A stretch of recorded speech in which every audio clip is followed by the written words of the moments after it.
A comenzar con una palabra de oración. Amén. Padre, gracias te damos, Señor, por guardarnos durante toda esta semana.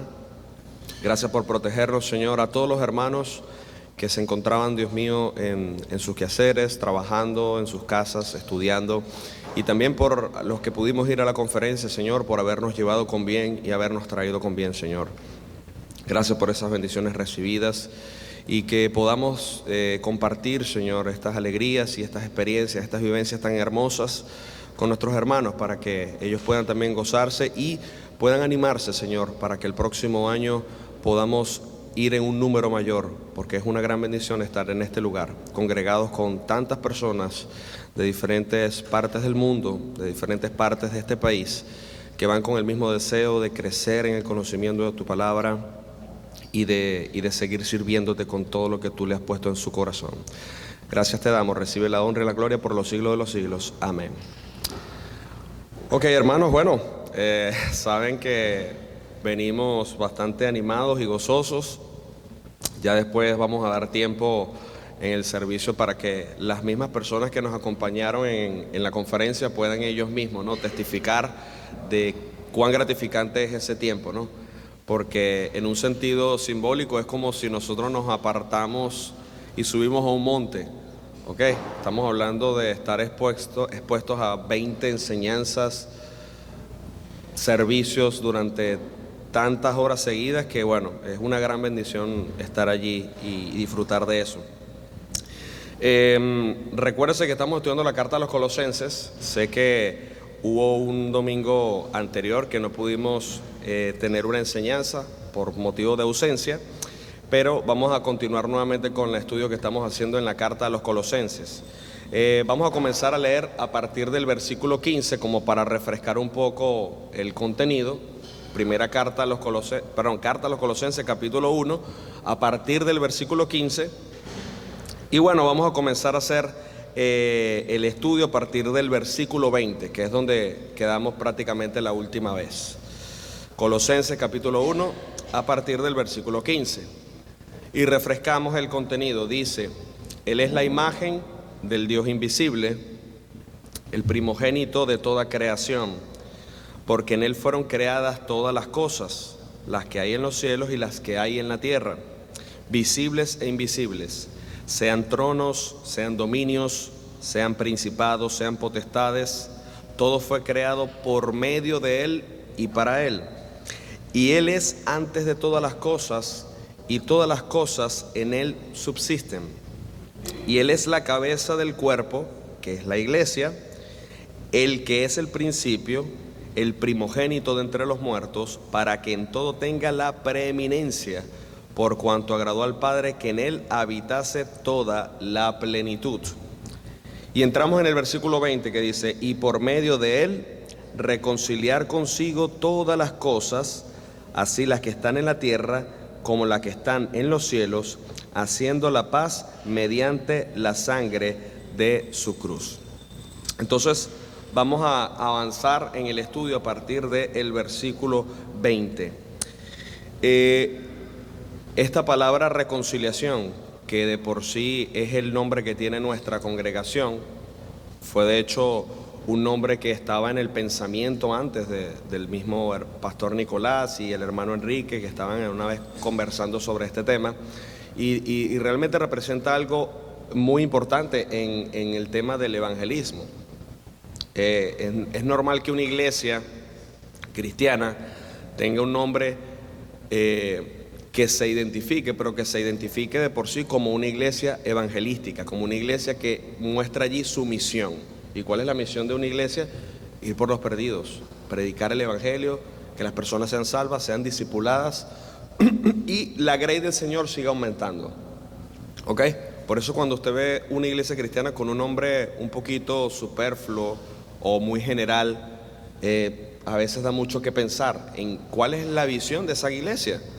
O sea, estamos escogiendo un nombre cool para que se parezcamos a una iglesia contemporánea y que aquí no tenemos ningún problema con recibir cualquier cosa y que abrazamos todas las doctrinas que están por allí. No. Por eso nuestra iglesia se llama Iglesia Bautista Reconciliación. Y el tema es, hermanos, que había un sentido de reconciliar la condición del hombre pecador y de Dios, porque nosotros éramos enemigos del Señor, éramos personas que estábamos alejados de todo lo que tenía que ver con la vida en santidad, la vida que Dios demanda, y por supuesto no teníamos salvación, estábamos alejados del Señor, como ovejas perdidas, cada quien andaba por su camino. Pero el Señor manifestó su bondad y su compasión sobre nosotros, en que aún sin importar, hermano, la más bajeza de la persona y sin importar los pecados cometidos, eso no fue suficiente para que el Señor no mostrara su amor enviando a su Hijo. ¿Ok? De hecho, fíjense que hay personas que no se perdonan a sí mismas y que dicen: yo he sido demasiado malo, yo no merezco eso. Yo he hecho cosas demasiado desastrosas, yo creo que no tengo perdón de Dios. Pero aunque la misma persona, Satanás quiera poner en el corazón de que no tiene derecho ni merece el perdón, no es lo que nos declara la Escritura. ¿Qué nos dice Romanos capítulo 5, versículo 10? Romanos capítulo 5, versículo 10.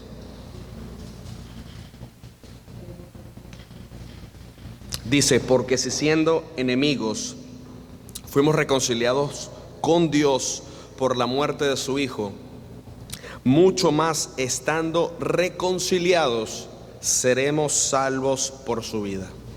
¿Ok?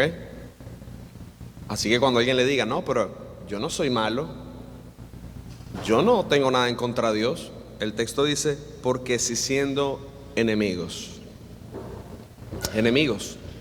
Sé que la gente no comprende el contenido bíblico o quiere autojustificarse, pero esa es la posición del que todavía no se ha arrepentido. Enemigos. Pero muestra el Señor su amor y su compasión, obrando la reconciliación entre una humanidad caída y Dios, ¿por medio de quién? De su Hijo Jesucristo. ¿Ok? Para todo aquel que cree, hermanos. Hay salvación para todo aquel que cree. Y dice: reconciliar consigo todas las cosas, las que están en la tierra. Evidentemente, hermano, estamos hablando aquí de la salvación de las almas. ¿Ok? No importa el lugar, no importa el idioma de la persona, la tribu, no importa quiénes fueron sus descendientes. El Señor vino con el objetivo de mostrar su obra justificadora para salvar a los pecadores. No solamente a los creyentes del porvenir, no solamente a los cristianos que estamos en el presente, sino aún a los que pusieron su fe en Él desde la antigüedad. Porque el Señor Jesús murió en la cruz, pero ese sacrificio hizo esto: abarcó a todos los creyentes que existieron y que creyeron en el Señor y que su fe le fue contada por justicia, y también a todos los que vamos a seguir creyendo en el futuro. Así que reconciliar consigo todas las cosas que están en la tierra, y dice: como las que están en los cielos, haciendo la paz mediante la sangre de la cruz. El sacrificio, hermanos, sustitutorio de nuestro Señor Jesucristo, el derramamiento de su sangre, fue necesaria para el perdón de pecados. Desde el Antiguo Testamento siempre hemos visto ese concepto. Dice que para que haya perdón de pecados debe haber derramamiento de sangre. Sin derramamiento de sangre no se hace remisión de pecados. Entonces, el punto es que todos los cristianos que perecieron, que ya fallecieron, y todos los que han de creer, fueron salvos por su sangre. ¿Ok? Recuérdense que nosotros hoy en día estamos todavía en este camino, en este peregrinaje, pero hay muchos que ya están durmiendo, ya están descansando, como dice el texto, ¿verdad? Ya están esperando el momento en que vaya a surgir el evento de los eventos. Y no hablamos de una guerra mundial, no nos referimos a que vaya a haber un colapso global económico, no, nos referimos a la venida de nuestro Señor Jesucristo, donde en aquel momento todos los que murieron en el Señor van a ser resucitados con cuerpos glorificados. Y prácticamente es como si ellos estuviesen diciéndonos con su testimonio y con su vida: les esperamos, sigan avanzando, Estamos esperando que ustedes lleguen para estar todos juntos, reunidos con nuestro Señor para siempre. Mira, y en la conferencia, hermanos, hay un pastor, bueno, evangelista, predicador, se llama Tom Wallace. Y este hermano va a cumplir en 2 meses 95 años. Y usted lo observa, de hecho me tomé una foto con él, y hermano, ese hombre no usa ni siquiera un bastón. Ese hermano camina, sabe usar su teléfono hasta mejor que un muchacho, está lúcido. El Señor le ha dado una retención en su memoria extraordinaria. Y de verdad qué maravilloso escuchar unas enseñanzas y unas predicaciones de ese hermano. Y ¿saben qué? Cuando él siempre lo cuenta, cuando él cumplió 90 años y le hicieron una celebración en la familia, todo, bueno, me imagino que hasta puede llegar a tener tataranietos, él le dijo al Señor en oración: Señor, dice, si quieres, añádeme 10 años más. Yo quiero llegar a 100 años, pero llevando el Evangelio. ¿Me explico? No le dijo, dame 10 años más para disfrutar de mis nietos, de mis bisnietos, para pasear, para conocer, para descansar. No, dijo, para desgastar mis últimos años sirviéndote. Y siempre lo dice, ya llevo casi 5 años desde esa oración. Y eso es un ejemplo a seguir, es un legado. Y a todos los pastores y los que van en un momento a entrar al ministerio, esos son los ejemplos de vida que tienen que seguir. Una vida que ha sido de bendición, de influencia para muchos y que definitivamente el Señor va a seguir utilizando. Entonces, la paz mediante la sangre de la cruz ha salvado a muchos y sigue salvando en este tiempo. El versículo 21 dice, y a vosotros también, que erais en otro tiempo extraños y enemigos en vuestra mente, haciendo malas obras, ahora os ha reconciliado. Fíjense que dice erais en un tiempo pasado. Hermanos, el punto acá del hombre pecador, el problema de los hombres, no es tanto un asunto de desconocimiento e ignorancia, sino de una rebeldía voluntaria a la ley de Dios, a la palabra de Dios. Porque si bien es cierto que hay partes en el mundo, aún en este tiempo, donde el Evangelio no ha sido llegado, la Escritura revela en Romanos capítulo 1 de que Dios, las cosas que inclusive hizo en la creación, dan de manifiesto la existencia de Dios. De modo que si el hombre que no tenía la ley del Señor podía aún con su razonamiento concluir, hay algo superior, hay algo supremo, que en vez de rendirle culto a la criatura, ¿verdad? Recuérdense que muchos pueblos rendían culto era a las estrellas, al sol, a los animales, a personas, pero debía ser a ese que ha creado todas las cosas. Nosotros veníamos en el avión y veníamos encima de las nubes. Y yo decía, qué increíble la creación de Dios. O sea, ¿cómo una persona, un ser humano puede llegar a concluir de que eso está así porque sí? Porque apareció de la nada. Eso es absurdo. Es increíble la creación y las maravillas de Dios.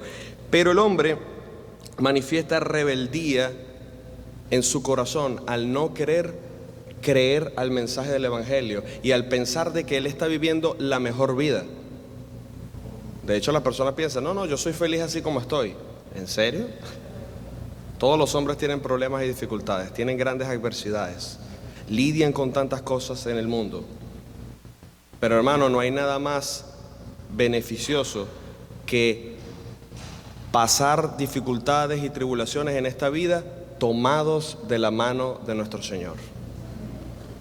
Porque en medio de las aflicciones y padecimientos, ¿a quién acude usted? A Cristo, aquel que nos sostiene, aquel que ha prometido estar con nosotros todos los días hasta el fin del mundo. Pero la persona que no conoce a Dios, ¿qué termina haciendo? Bueno, empieza a refugiarse en muchas cosas. Busca vicios, busca placeres, busca resolver su necesidad con dinero, con más trabajo, o piensa que con tener la familia es suficiente y no haya en ella contentamiento. El hombre que no conoce al Señor, hermanos, como vive una vida en desobediencia, no agrada al Señor.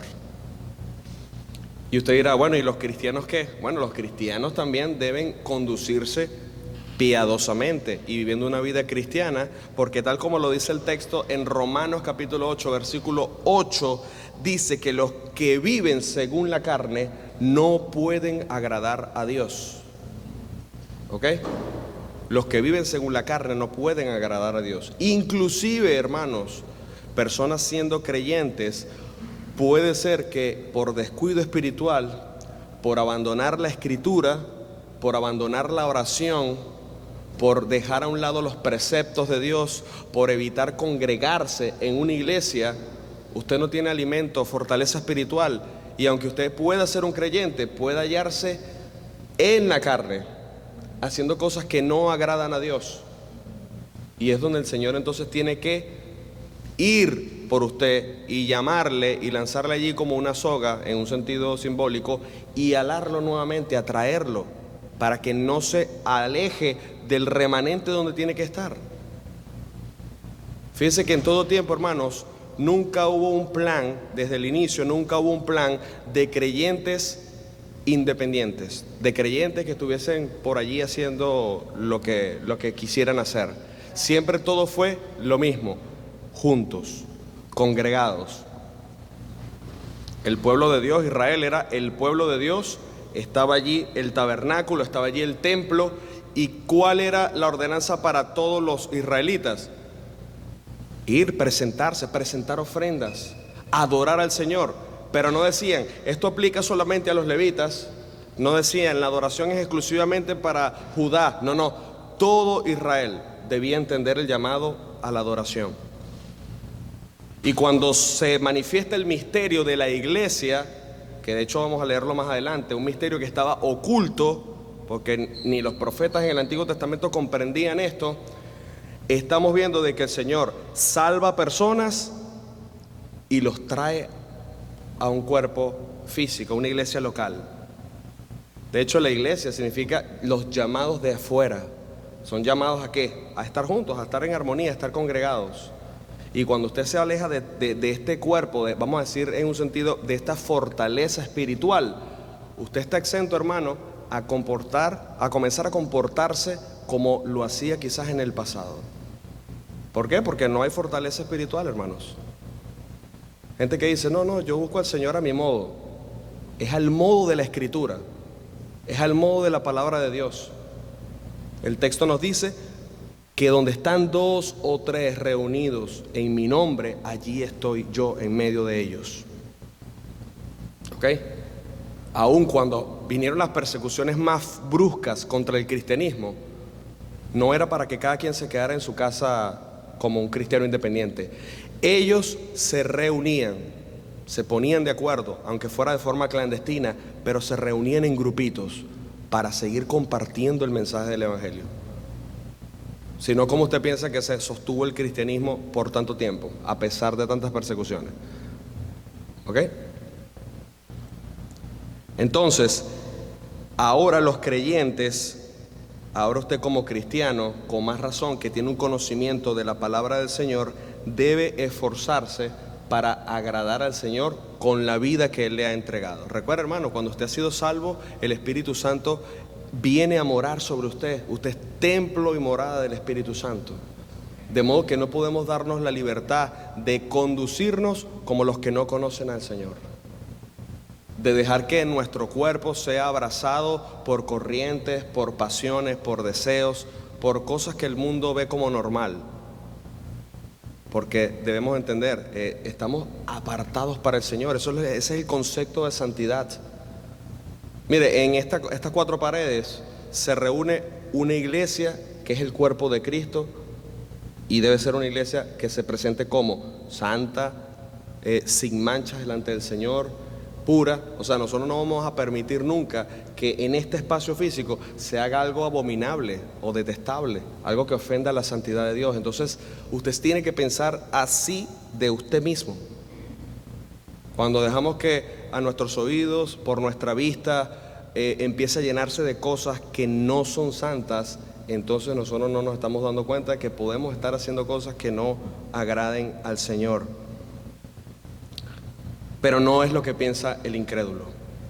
¿Qué nos dice Juan capítulo 3, versículos 19 al 20?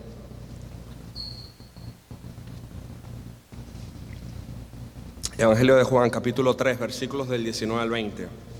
Nos dice: porque todo aquel que hace lo malo aborrece la luz y no viene a la luz para que sus obras, ¿qué cosa? No sean reprendidas. ¿Ok? ¿A cuántos de usted no les ha hablado con la verdad del Evangelio? Y hermano, cuando digo hablar con la verdad, no es que usted le va a gritar a la persona, no es que lo va a humillar, no es que lo va a despreciar, ni le va a hablar como que usted estuviese 10 podios arriba de él y lo ve como si fuera alguien insignificante. Pero usted le presenta el Evangelio. ¿A cuántos de usted no le ha hablado la verdad del Evangelio y esa persona se ha sentido ofendida? Ha sentido que usted le ha prácticamente insultado. Pero es que la palabra del Señor es como un espejo que nos muestra, ¿qué cosa? Nuestra condición, nuestro estado. Como si nos pasaran por un escáner de rayos X y se mostrara lo que nuestros ojos no pueden ver. Y por eso dice que las personas no quieren venir a la luz, ¿para qué cosa? Para que sus obras no sean reprendidas. Porque saben, hermanos, que si se acercan al Señor, el Señor les quiere salvar, pero precisamente es para que ahora tengan nueva vida en Cristo. El Señor no va a salvar a nadie para dejarlo igual. ¿Ok? Esto no es nada más un boleto para ir al cielo. El Señor dice: he venido para que tengan vida y vida en abundancia. ¿Qué es la vida del cristiano? ¿Ok? ¿Y qué nos dice entonces el texto que leímos 21? Y vosotros también erais en otro tiempo extraños y enemigos en vuestra mente, haciendo malas obras. Así nos comportábamos nosotros cuando no conocíamos al Señor. Pero ese erais muestra que usted ahora es un creyente, que usted ahora es un hijo de Dios, y que aunque usted puede pecar o puede desobedecer a Dios, inclusive puede llegar a alejarse de Dios y de la congregación, si usted es un hijo de Dios, hermanos, el Señor va a disciplinarle y le va a traer al arrepentimiento. ¿Ok? Le va a llamar. Todo aquel que es hijo de Dios, dice el Señor, que le disciplina. Le disciplina. Y por eso muchas personas han regresado otra vez a los pies del Señor después de haber recibido un duro golpe. ¿Ok? Después de haber pasado un proceso quizás de enfermedad, un proceso económico bien fuerte, quizás una situación, hablando en un sentido social o inclusive personal, que lo ha llevado hasta lo más bajo. Y esa persona ha dicho: yo entiendo que el Señor me está llamando, tengo que volver al Señor. El Señor me ha humillado con esto, tengo que volver a sus pies. Y nos ha reconciliado por medio de su obra. Dice el versículo 22: en su cuerpo de carne, por medio de la muerte, para presentaros santos y sin mancha e irreprensibles delante de Él. El versículo 22 habla en su carne. O sea, estamos hablando aquí, hermanos, de la encarnación plena que la Escritura declara acerca del Hijo de Dios. La reconciliación, hermanos, fue solo posible cuando Dios envió a su Hijo en su naturaleza humana, para que de esa manera pudiera morir en una cruz y pudiera derramar su sangre para remisión de pecados. Y es bueno que el texto lo declara, en su cuerpo de carne, porque como les mencionaba, habían grupos que querían decir que Jesús nunca estuvo literalmente en un cuerpo de carne. Querían tratar de seguir la línea en la cual se mostraba que Jesús aparecía como una especie de fantasma, como un espíritu que quizás se revelaba en un momento y otra vez desaparecía. No, el Hijo de Dios, literalmente la segunda persona de la Trinidad, apareció en la creación con un cuerpo físico, naciendo de la Virgen María, teniendo un cuerpo como un ser humano, desarrollándose, creciendo, pero era Dios encarnado, ¿ok? Era la persona, era el Hijo de Dios encarnado. Y de esa manera, hermanos, pudo morir y satisfacer las demandas del pecado y el castigo que usted y yo merecíamos, como nos los declaran otros pasajes de las Escrituras. Dice en la primera carta a los Corintios, capítulo 11, versículo 27, cuando hablamos inclusive del tema de la Santa Cena, siempre hacemos énfasis en el tema de la Santa Cena, de lo delicado que es esto, porque no es poca cosa. Dice: de manera que cualquiera que comiera este pan o bebiere de la copa del Señor indignamente, será culpado del cuerpo y de la sangre del Señor. Y eso no es en un sentido simbólico, está hablando literalmente del sacrificio de nuestro Señor Jesucristo. Hebreos 10:10 dice: en esa voluntad somos santificados mediante la ofrenda del cuerpo de Jesucristo, hecha una vez y para siempre. Así que, hermano, no debe tener usted en ningún momento la menor duda de que el Hijo de Dios literalmente es divinidad y humanidad en una unión hipostática, en una fusión que no se va a separar. No lo podemos entender, pero lo creemos, ¿ok? Lo creemos. Sea usted del grupo de los discípulos que creyeron y no sea como Tomás, que dijo: no, si yo no lo viere con mis ojos, si no metiere mi dedo allí en sus marcas, ¿ok? Sea creyente, no incrédulo. Por medio de la muerte, para presentaros santos y sin manchas.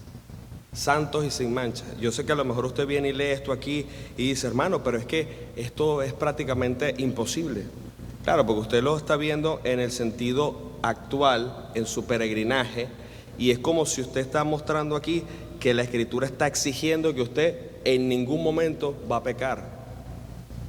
Y no es lo que dice el texto. El apóstol Juan en la primera carta nos dice que todo aquel que ha pecado, ¿ok? Dice: abogado tenemos para con el Padre.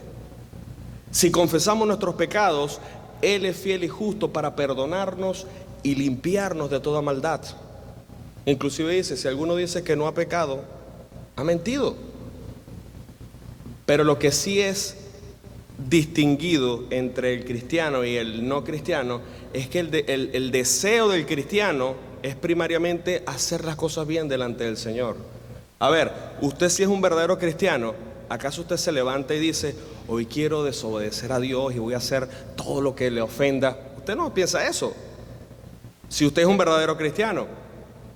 Pero ¿qué pasa? Muchas veces somos atraídos y seducidos por nuestra concupiscencia. Las tentaciones no van a desaparecer, pero usted puede agarrar fortaleza espiritual para resistir la tentación si está refugiado en su Señor, si está abrazando su palabra.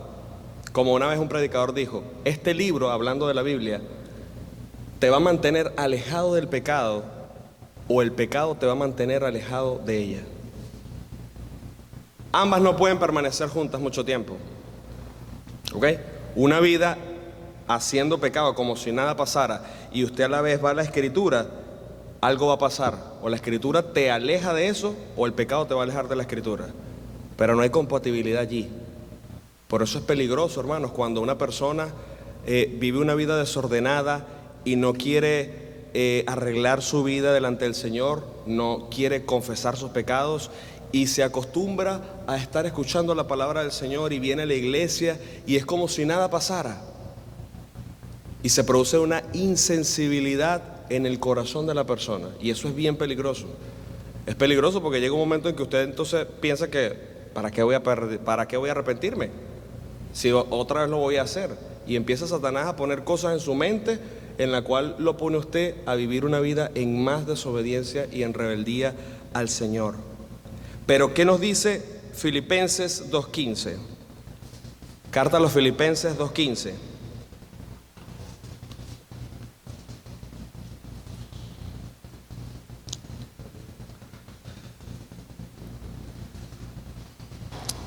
Dice la Escritura, para que seáis irreprensibles y sencillos, hijos de Dios sin mancha, en medio de una generación maligna y perversa, en medio de la cual resplandecéis como luminares en el mundo.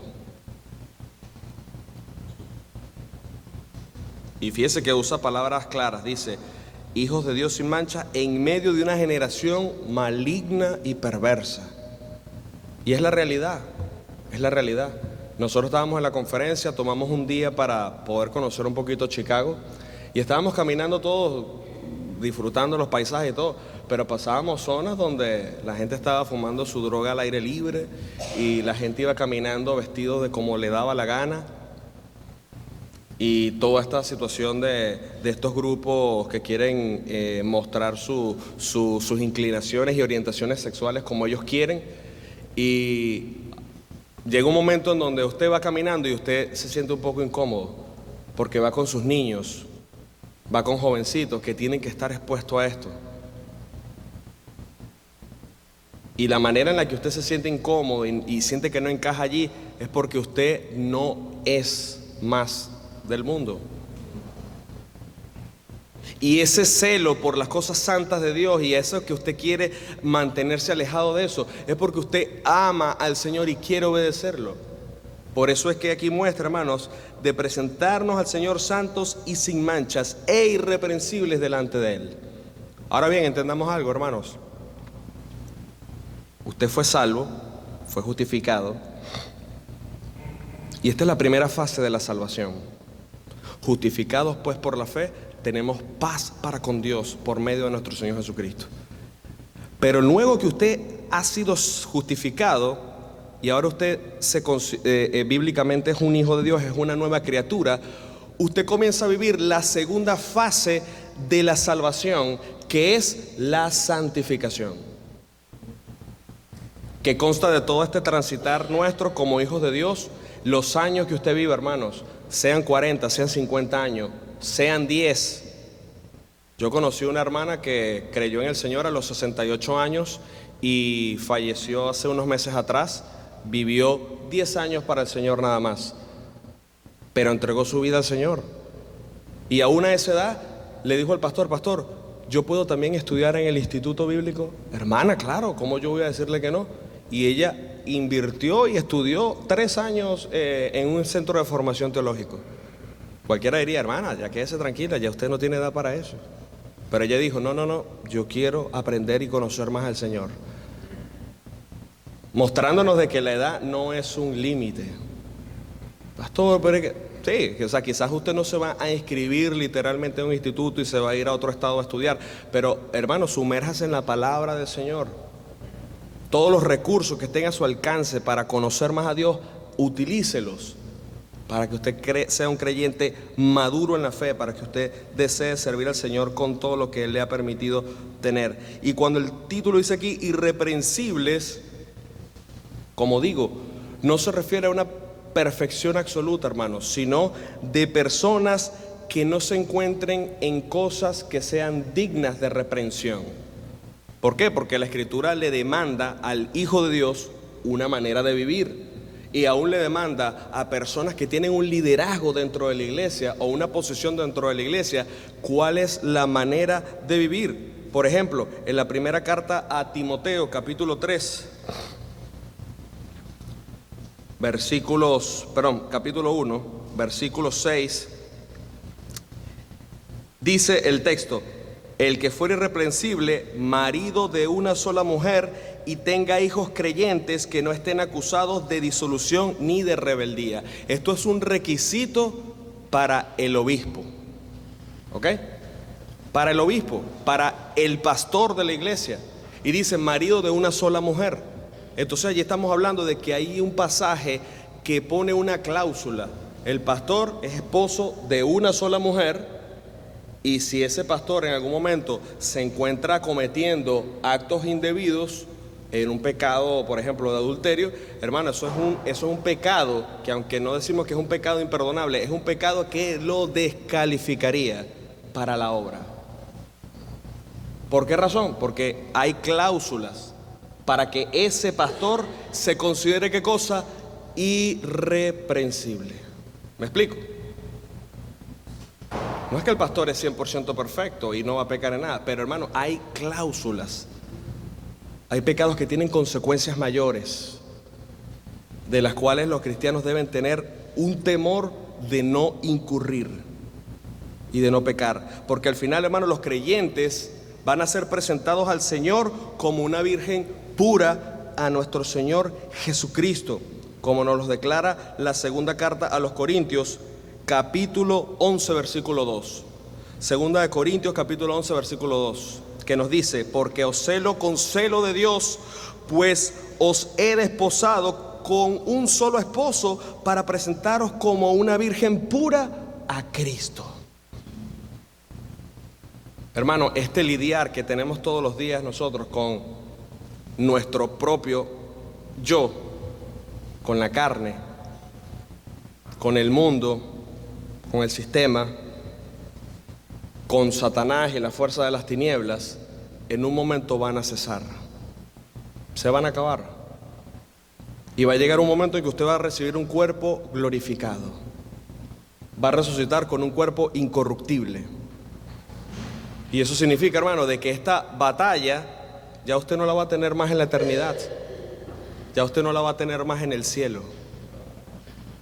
Y por eso le digo, el deseo que está en usted de agradar al Señor y de servir al Señor va a llevarle y le va a impulsar a que usted quiera vivir una vida en completa dedicación al Señor. En completa dedicación al Señor. Fíjese, allá cuando estábamos nosotros en la conferencia, siempre se hace un llamado al final para las personas, para todo aquel que ha entendido que Dios le está llamando a servirle de una manera entregada, completa. Y hay muchos jóvenes que se ponen a estudiar en un instituto bíblico para cursar no solamente un tema de instrucción teológica, no solamente para alcanzar una madurez espiritual y conocimientos técnicos, sino porque él quiere aprender cómo es ser un administrador de las cosas del Señor, cómo es servir a los demás. Porque cuando llegue el momento en que esa persona salga al campo misionero, porque a lo mejor va a ser un evangelista, porque a lo mejor va a ser un pastor, porque a lo mejor va a ir a otro país y tiene que aprender otro idioma para evangelizar en ese lugar, él ya va a tener las herramientas para poder servir al Señor. ¿Y a qué quiero llevarlo con esto? Que esa persona, al entrar a estudiar de esta forma, él está diciéndole al Señor: Señor, yo quiero concentrar mi vida, mis años, mis fuerzas en agradarte a ti, en hacer las cosas bien para ti, en servirte a ti. Y usted dirá: bueno, sí, hermano, pero está hablando de alguien que va a servir al Señor. ¿Acaso cuando el texto dice seguid la paz con vosotros y la santidad sin la cual nadie verá al Señor, se lo estaba diciendo solamente a pastores o a evangelistas o a misioneros? No, era a todos. Entonces el hecho de que usted, yo le pongo esto como ejemplo para que entienda que aunque usted no vaya a ser un ministro, usted debe decir: Señor, yo también quiero concentrar mi vida a ese nivel. ¿Ok? No ser ya un cristiano solo de domingo, de venir nada más a la iglesia a ocupar una banca, sino que yo pueda estar concentrado, de que mi semana, de que durante el día yo pueda estar reflexionando y meditando en tu palabra.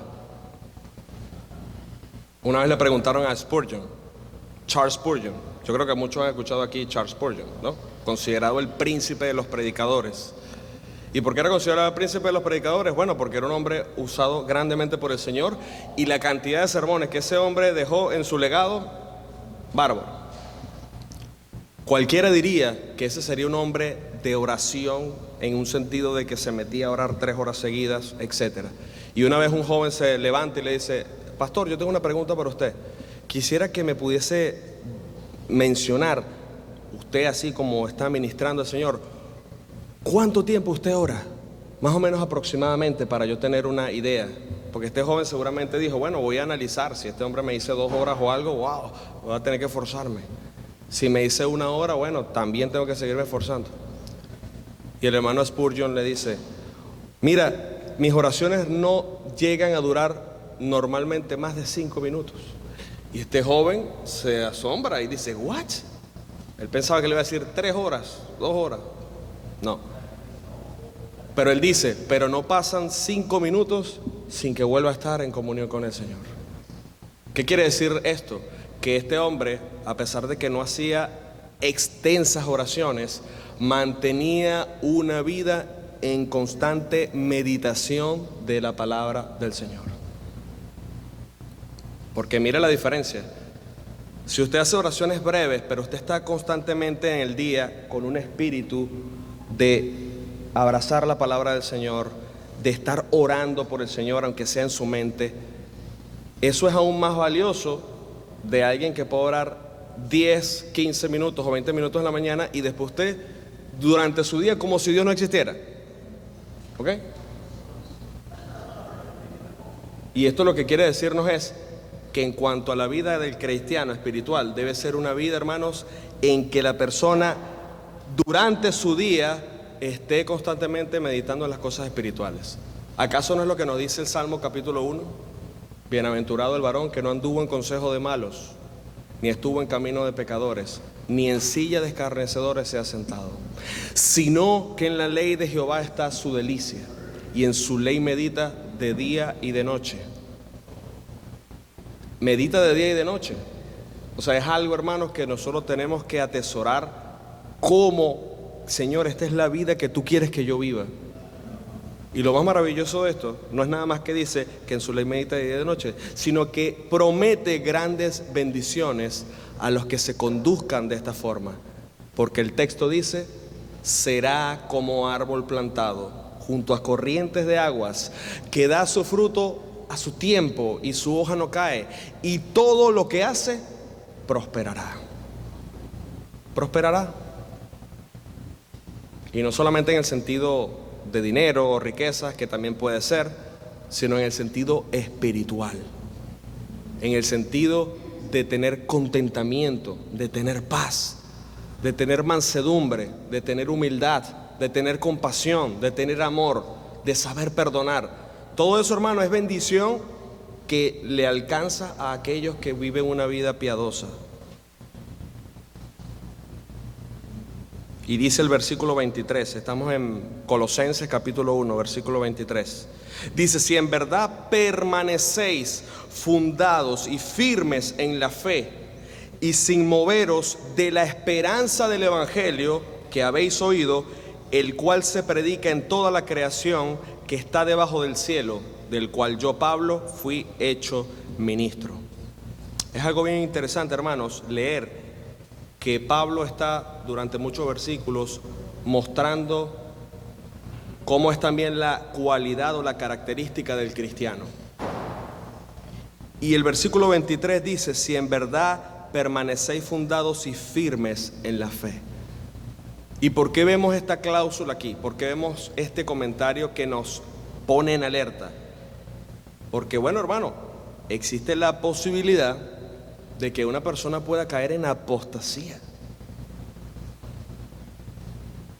Una persona que pueda comenzar a servir al Señor, pueda comenzar a hacer las cosas bien, y sucede lo que declara la Escritura, apostasía, caer de. Y esa persona comienza, hermanos, a irse por el deseo, por la avaricia, por muchas otras cosas que lo llevan a desviar su mirada del evangelio santo que le fue entregado, y comienzan a buscar otro tipo de objetivos. Ya no le interesa el evangelio, ya no le interesa la salvación de las almas, a lo mejor le interesa ahora la mercadería de las almas. Y lo lamentable es que hay ejemplos bíblicos de personas a las cuales Pablo llamó por su nombre, diciendo, ellos me abandonaron. Ahora, no me abandonaron en el sentido de que no quisieron seguir ministrando junto con el apóstol Pablo durante sus misiones. No, abandonaron la fe, o sea, desertaron. Y tenemos pasajes bíblicos donde la Escritura muestra de maestros que se levantaron haciendo todo lo opuesto. Hombres que salieron del grupo de cristianos o dentro de una iglesia. Y esto es peligroso. si en verdad permanecéis fundados y firmes en la fe. El énfasis, hermanos, habla de una solidez inalterable por la vida cristiana que usted ha abrazado. Fíjese que empezando esta carta, Colosenses capítulo 1, versículos 5 al 6, dice: a causa de la esperanza que está guardada en los cielos, de la cual ustedes oyeron, ¿por qué? Por la palabra verdadera del Evangelio. Y dice que ha llegado a vosotros, así como a todo el mundo, y dice, y lleva fruto y crece en vosotros desde el día en que oísteis y conocisteis la gracia de Dios en verdad. O sea que cuando usted ha nacido de nuevo y usted es una nueva criatura, usted empieza a gozar de los beneficios de estar en la gracia de Dios. Y comienza a amar al Señor y comienza un deseo sincero de hacer las cosas para el Señor. Y usted estudia la palabra del Señor y usted está en oración y todo esto. Pero hermano, esto es una vida que tiene una trayectoria hasta el final de nuestros días. ¿Ok? Usted no va a sacar un diplomado en cristianismo. Bueno, Señor, te voy a dar 5 años nada más y después yo veo qué hago. No, esto es hasta el final de sus días. Hasta que el Señor venga, hasta que usted dé su último aliento. Usted va a ser un hijo de Dios, pero tiene que cuidarse de no moverse de la esperanza del Evangelio que ha creído. ¿Ok? Tantas corrientes doctrinales, tantas enseñanzas locas en el mundo. Hermano, le digo, no ha sido la primera vez que he escuchado de personas que comenzaron en la fe y ahora están en otros grupos y sectas. ¿Por qué? Porque su cimiento no estaba en el Evangelio verdadero. ¿Ok? Un creyente que diga que conoce la Escritura o que ama al Señor y que por lo menos diga, no, yo ahora estoy dudando, yo creo que el Señor no va a venir.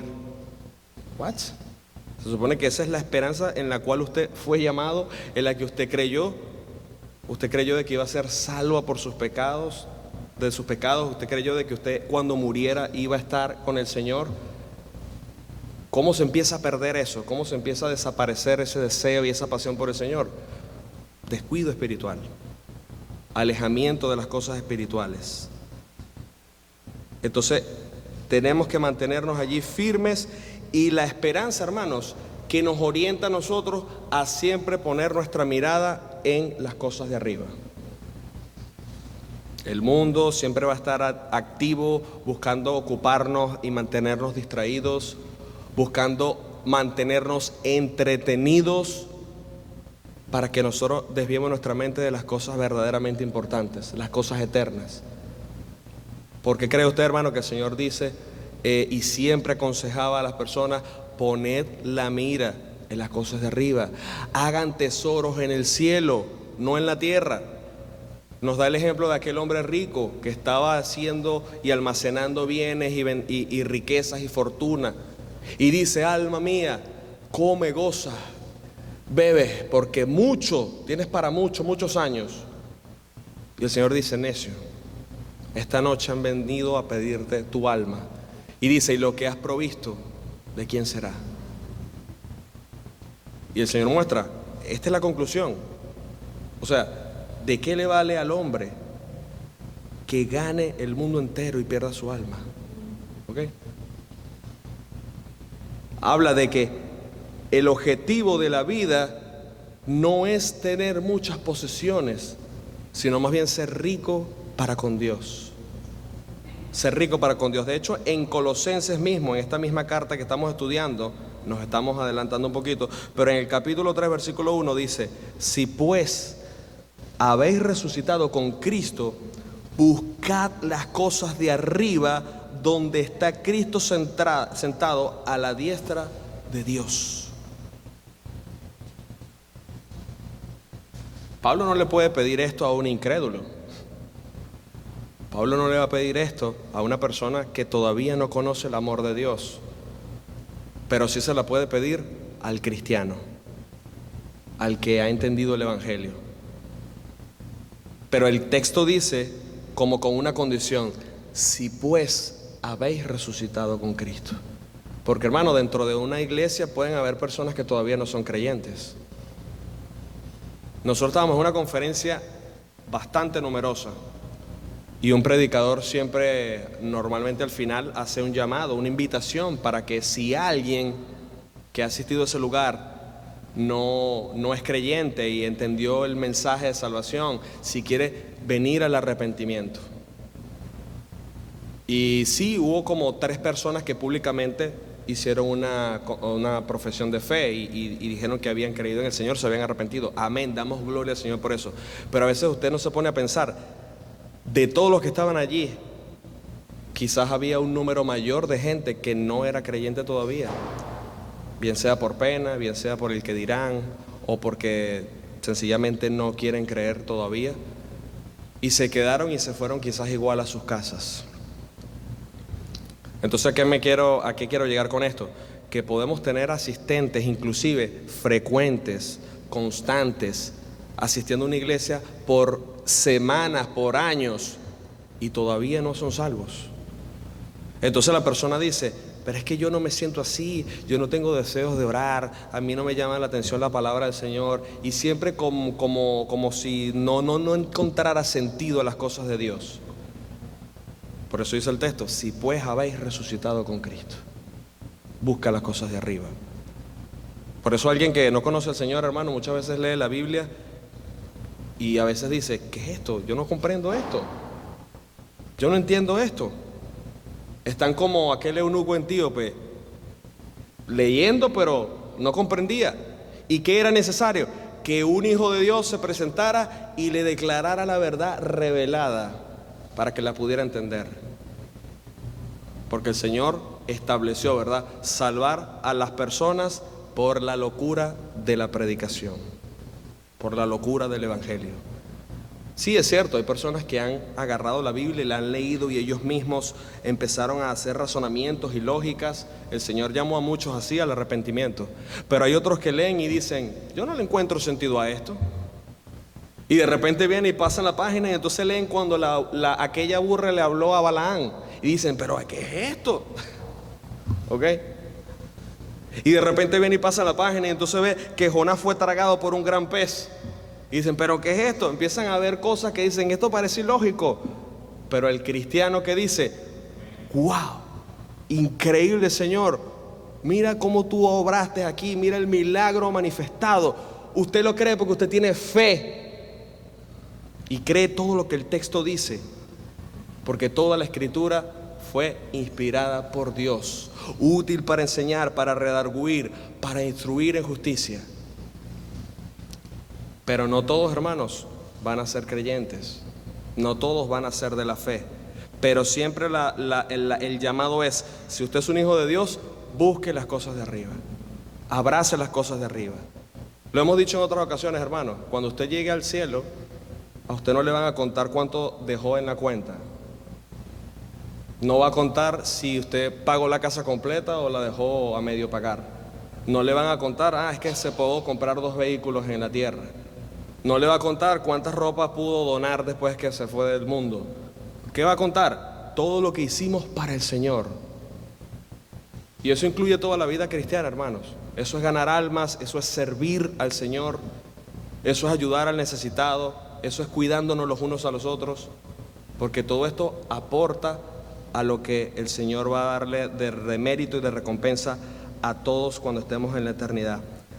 Para terminar, el versículo 24, ahora me gozo en lo que padezco por vosotros y cumplo en mi carne lo que falta de las aflicciones de Cristo por su cuerpo, que es la iglesia. Hermano, no es una novedad que veamos en la Escritura al apóstol Pablo o a otros apóstoles o a profetas hablando de padecimiento, hablando de padecimientos. Por eso, mire, muchos de nosotros hemos pasado enfermedades fuertes, hemos perdido seres queridos, hemos tenido situaciones financieras quizás muy difíciles, hemos tenido maltrato, hemos pasado muchas cosas, pero no hemos sido los primeros, ¿sabe? Y le aseguro que otros han padecido más que nosotros, mucho más. En Romanos 8:35, Pablo declara, ¿quién nos separará del amor de Cristo? Tribulación, angustia, persecución, o hambre, o desnudez, o peligro, o espada. Y usted sabe, hermano, que cada una de estas cosas Pablo las padeció. Cada una de estas palabras, Pablo fue un protagonista, fue un hombre testigo de haber padecido estas cosas. O sea, que él lo decía con base, con propiedad. No como diciendo, bueno, yo sé que a otros le ha pasado esto. No, él dice, yo soy un testimonio viviente de todo esto. Segunda carta a los Corintios, capítulo 11, versículos 22 al 23. Pablo dice, ¿son hebreos? Yo también. ¿Son israelitas? Yo también. ¿Son descendientes de Abraham? También yo. ¿Son ministros de Cristo? Como si estuviera loco hablo. Pero dice, yo más, en trabajos más abundante, en azotes sin número, en cárceles más, en peligro de muerte muchas veces. A ver, ¿cuántos dice que han estado al mismo nivel de Pablo o se le acerca? Ninguno de nosotros puede quizás levantar la mano. Entonces, por eso, hermanos, la Escritura se ha encargado de darnos los ejemplos más elevados para que usted y yo no tengamos excusa en la vida cristiana. ¿Ok? Había una hermanita en una iglesia en la cual cuando se le preguntaba, hermana, ¿cómo se encuentra? Y no había palabras, hermanos, de gracias Señor, hermano, estoy bien, me siento gozosa, estoy feliz, gracias a Dios por estar en su casa, ¿no? Siempre, si usted supiera, si usted supiera todas las cosas. Pero era una cuestión de que siempre era lo mismo. Usted no iba a conseguir otra respuesta de esa hermana, sino si usted supiera. Y yo decía después por un lado, ni Job pues, yo creo que padeció tanto. Porque claro, a veces ponemos demasiado grandes los problemas y las dificultades de nuestras vidas. Y creemos que somos los menos privilegiados, o como que si Dios no nos tuviese consideración. Hermano, mucha gente en otro lado ha sufrido más que nosotros inmensamente, pero su fe se mantuvo allí, intacta, firme, sin moveros de la esperanza, porque no era una fe de plastilina, ¿ok? No era una fe de papel, no era una fe superficial, era una fe arraigada en los cimientos, arraigadas en Cristo. Entonces Pablo era un ejemplo de los padecimientos del mundo. El Señor Jesús dice, estas cosas os he hablado para que en mí tengáis paz. En el mundo tendréis aflicción, pero confiad, yo he vencido al mundo. El apóstol Pablo dijo, cumplo en mi carne lo que falta de las aflicciones de Cristo por su pueblo. Increíble, hermanos. Pablo fue perseguidor de la iglesia. Muchos cristianos sufrieron por esas persecuciones. Pablo pensaba que estaba persiguiendo a cristianos, pero realmente estaba persiguiendo a Cristo. Y después que el Señor le salva a él, dice, instrumento escogido me es este, porque yo le mostraré cuánto es necesario padecer por mi nombre.